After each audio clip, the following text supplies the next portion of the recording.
Hello, नमस्कार साथियों। स्वागत है हमारे चैनल एराइट अड्डा में। मैं आज आप लोगों के सामने बायोलॉजी के मॉड्यूल 3 को लेकर के आए हैं, जिनमें मैं बात करने जा रहे हैं डिफिशियंसी डिजीज़ ऑफ न्यूट्रिएंट्स के बारे में, यानी कि पोषक तत्वों की कमी से होने वाले रोग के बारे में। तो हम बात करेंगे सबसे पहले कार्बोहाइड्रेट के बारे में। जैसा कि आप जानते हैं कि कार्बोहाइड्रेट कार्बन, हाइड्रोजन और ऑक्सीजन के एक फिक्स अनुपात में मिलने से कार्बोहाइड्रेट का निर्माण होता है। क्योंकि इनके कमी से क्या होता है कि एक मरस्मस नाम का खतरनाक एक रोग हो जाता है, जिसे एक अन्य नाम शोषा रोग के नाम से भी जाना जाता है। अब चूंकि ये रोग है तो इनके कुछ लक्षण भी होते हैं। जैसा कि आप इसमें देख सकते हैं कि इसमें क्या होता है कि बच्चे बहुत ज़्यादा दुबला पतला दिखते हैं। बच्चे की जो त्वचा होती है वो काफ़ी रूखी सूखी दिखती है। और इस सिचुएशन में क्या होता है कि बच्चों में क्रोनिक डायरिया जैसी समस्या पैदा हो जाती है। और जिन बच्चों को मरस्मस यानी कि सोसा रोग हो जाता है, उनके सांस से बेकार से गंध आती है। ये इनके लक्षण हैं। तो चूँकि ये एक खतरनाक रोग है, तो इनसे बचने के लिए उन बच्चों को कार्बोहाइड्रेट युक्त भोजन दी जाती है।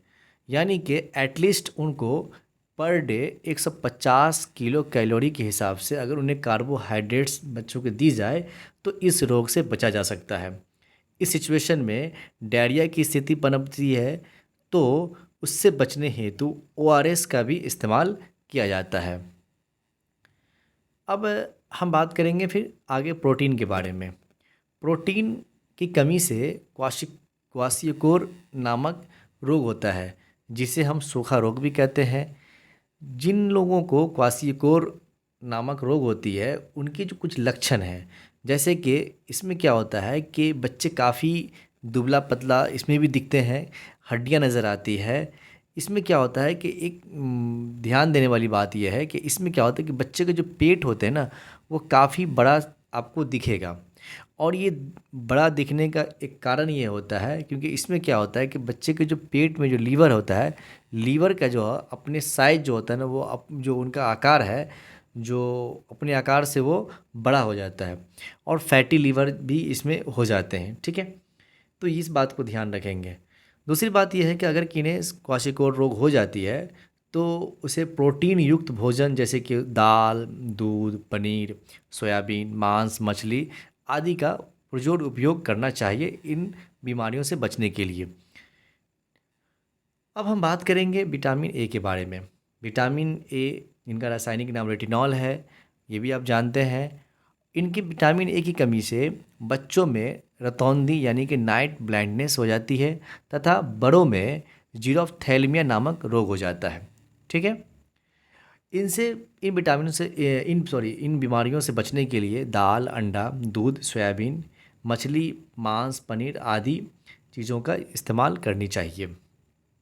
अब हम बात करेंगे बी कम्प्लेक्स यानी कि विटामिन बी की कमी से जो रोग होती है, मैं उनके बारे में बात करूंगा। हालांकि मैं इस विटामिन के बारे में अपने पूर्व के जो वीडियो है, मैं उसमें मॉड्यूल 2 में चर्चा कर चुका हूं। फिर भी मैं मतलब आप लोगों के पास बता देते हैं कि B1 जिनका रासायनिक नाम थायमिन है, और इनके कमी से बेरी बेरी नामक रोग हो जाता है। वहीं B2 जिसका रासायनिक नाम राइबोफ्लेविन है, और राइबोफ्लेविन की कमी से गले एवं जुबान में लाल धब्बे, छाले आदि हो जाते हैं। इस सिचुएशन में क्या होता है कि लीवर सही से फंक्शन काम नहीं करते हैं। ठीक है, फिर हम बात करेंगे विटामिन B3 के बारे में, जिनका रासायनिक नाम नियोसिन है, और इसके कमी से पेलेग्रा नामक रोग हो जाता है। वहीं विटामिन B5 जिसका रासायनिक नाम पैंथोथेनिक एसिड है, और इनके कमी से थकावट, तालमेल में कमी हो जाती है। विटामिन B6 जिसका रासायनिक नाम पायरोडॉक्सिन है, और पायरोडॉक्सिन की कमी से नर्व डैमेज हो जाते हैं, स्किन और स्काल के ऊपर पपड़ी जमने लगती है। वहीं विटामिन B7 जिसका रासायनिक नाम बायोटीन है, और बायोटीन की कमी से भूख की कमी, आलसता और ख़ास करके बालों का झड़ना, गंजापन आदि रोग हो जाते हैं। वहीं विटामिन B9 की कमी से फॉलिक एसिड विटामिन B9 जिनका रासायनिक नाम फॉलिक एसिड है, और इनके कमी से महिलाओं में एनीमिया तथा बच्चों में भूलने की बीमारी होती है। तो आप इसे याद रखेंगे, चूँकि एक जगह है तो आपको याद रखना भी आसान होगा कि किस विटामिन की कमी से कौन सी रोग हो जाती है। एक बात और ध्यान देने की बात यह है, ठीक है। फिर हम बात करने जा रहे हैं विटामिन सी के बारे में। विटामिन सी जिसका रासायनिक नाम एस्कर्बिक एसिड है, और इसके कमी से मतलब जो रोग होते हैं, खास करके मसूड़ों में खून आना, मसूड़े में सूजन हो जाना, दांत का गिरना, थकान, कमजोरी आदि होते हैं। तो विटामिन सी की कमी से अगर जिसे रोग हो जाता है तो उसमें आप देख सकते हैं कि इस तरह मसूड़े में खून आने लगती है। तो इसके लिए खट्टे फल का इस्तेमाल जो करना बहुत लाभदायक होता है। साथ साथ इसके बचाव के लिए दाल, अंडा, दूध, सोयाबीन, मछली, मांस, पनीर आदि का भी उपयोग आप कर सकते हैं, ठीक है। अब हम बात करेंगे विटामिन डी के बारे में। विटामिन डी की कमी से बच्चों में रेकिटस नामक रोग होती है, वहीं बड़ों में ऑस्टोमेलेसिया नामक रोग हो जाती है। आप देख सकते हैं इसमें इस तरह की स्थिति पैदा हो जाती है। इससे बचने के लिए आप दाल, अंडा, दूध, सोयाबीन, मछली इत्यादि का उपयोग कर सकते हैं। और ख़ास करके विटामिन डी जो है वो सूर्य की रोशनी में सुबह की सूर्य की रोशनी में बहुत प्रचुर मात्रा में होती है। तो इससे बचने के लिए आप उसका भी उपयोग कर सकते हैं। अब हम बात करेंगे विटामिन ई के बारे में। विटामिन ई की कमी से शरीर को पर्याप्त मात्रा में ऑक्सीजन नहीं मिल पाता है। इससे क्या होती है कि ब्रेन हैमरेज और हार्ट अटैक आदि होने की संभावना बनी रहती है, हो भी सकती है। मानसिक विकार और इम्यूनिटी सिस्टम भी इसमें कमज़ोर हो सकते हैं। और विटामिन ई की कमी से कोऑर्डिनेशन की कमी हो जाती है। सबसे बड़ी बात है कि जो विटामिन ई की कमी से कोऑर्डिनेशन मत की कमी, मतलब भूलने की बीमारी होती है। साथ साथ बालों का रफ हो जाना, झड़ना इत्यादि भी होती है। तो विटामिन ई की कमी से आप देख सकते हैं कि बहुत विभिन्न तरह की बीमारियां उत्पन्न होने की संभावना हो जाती है। आप इनसे बचने के लिए जो कुछ ऐसे फूड्स जैसे ब्रोकली हैं, ठीक है, सैल्मॉन है, मतलब सनफ्लावर सीड्स हैं, एग्स हैं इत्यादि, आलमंड इत्यादि का आप उपयोग कर सकते हैं, ठीक है। अब हम बात करने जा रहे हैं विटामिन के बारे में, जिनकी कमी से ब्लड क्लॉट नहीं होते हैं। मतलब आप ऐसा कह सकते हैं कि रक्त का थक्का नहीं होते हैं, ठीक है। और अगर किसी आदमी को विटामिन के की कमी हो जाती है तो अगर उसको कहीं कट जाए या फट जाए तो लगातार रक्त का स्राव होती रहती है, ठीक है। तो इससे बचने के लिए जो है ना, आप जो है मतलब ब्रोकली है इत्यादि, या फिर हरे सब्जी इत्यादियों का आप उपयोग कर सकते हैं। अब बात यह है कि अगर कोई विटामिन की कमी से तो बहुत विभिन्न तरह की बीमारी हो जाती है, किंतु अगर कोई व्यक्ति अगर बहुत ज़्यादा मात्रा में, एक्सेसिव मात्रा में अगर विटामिन्स का उपयोग करते हैं, इन्हें सप्लीमेंट के रूप में लेते हैं, तो ये भी ख़तरनाक होता है।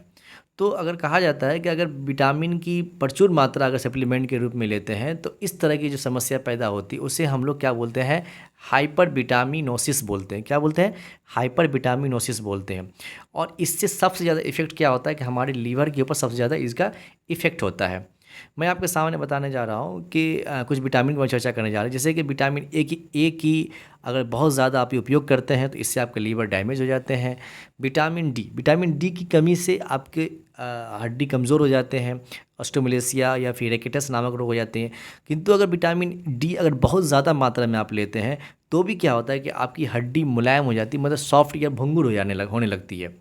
वहीं अगर विटामिन के की कमी से तो आप जानते हैं कि रक्त का स्राव होने जाता है। लेकिन अगर विटामिन के बहुत ज़्यादा अगर आप लेते हैं तो ये भी गंभीर समस्या पैदा होती है। जैसे कि क्या होता है कि रक्त का प्रवाह सही ढंग से नहीं होता है, यानी कि कह सकते हैं कि ब्लड का जो क्लॉट है वो बहुत ज़्यादा होने लगती है, और ब्लड की बॉडी में जो रक्त की प्रवाह है वो सही ढंग से नहीं हो पाता है। तो इस तरह की भी समस्या पैदा होती है। मतलब कह सकते हैं कि विटामिन की कमी की वजह से भी समस्या होती है, और विटामिन की बहुत ज़्यादा होने से भी समस्या पैदा होती है। तो अ, आज के लिए इतना ही मतलब लाया हूँ आप लोगों के सामने। मैं उम्मीद करता हूँ कि आपको मेरी ये जानकारी अच्छी लगी होंगी। अगर आपको अच्छा लगा हो तो आप इसे लाइक, सब्सक्राइब करेंगे, कमेंट भी करेंगे, और अगर लोगों के बीच में इसे शेयर करेंगे। Thank you so much.